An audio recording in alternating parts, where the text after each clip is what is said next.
Hi everyone, it's Kevin Cox from YouActing.com. Hope you're doing well. So in today's lesson, I want to share with you two unique ways of exploring and working with text. So now, if you ever find yourself getting in a situation where you're feeling very frustrated or just like stuck, where you're like, man, everything I do just sounds the same, or when I'm or you're working on some particular piece and you're just feeling stuck with it and you just feel like you're stuck in these line readings.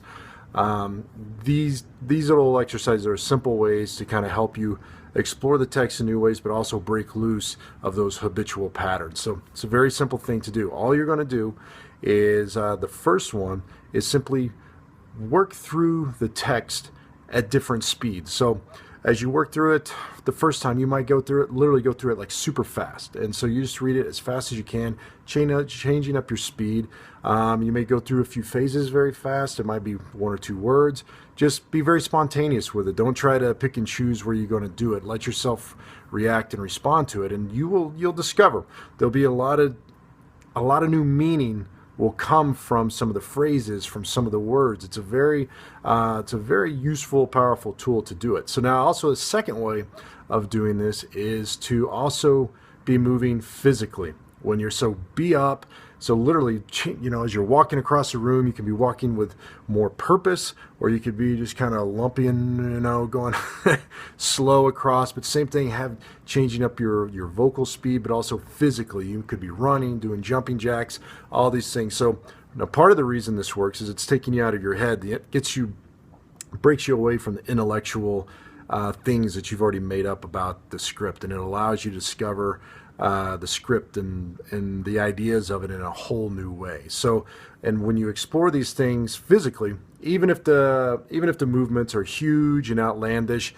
and like let's say if you're working on a film and this is going to be a close-up, and you can't move, if you've gone through this physically, you still have experienced the energy of the words, the energy of the text.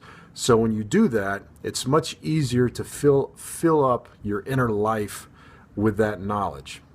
Hopefully that makes sense. I was going to say, does that make sense? But you can't respond to me. But when you do that, when you actually physically experience something, so if I'm like shoving on this wall, if I was working on a piece, I could just start pushing against the wall. There's going to be this physical exertion, this physical energy that comes into how I express the words that are in there. The words are much more physical. So if I'm being aware of that, and I'm aware of how that affects me as I'm going through that exercise, much easier to bring that energy into a scene, even if it's a close-up where I just have to sit there. I could be lying in a bed on my deathbed, but I could still have that inner life and that inner energy, and that is like the most important thing when you're coming in, especially for a close-up. So give this a go. Let me know what you think. So just leave your comments down below if you found it useful, or if you're struggling with it, leave comments as well. So now if you'd like to continue getting these free updates and free lessons, definitely subscribe to the channel. Okay, I'm Kevin Cox from YouActing.com. Take care.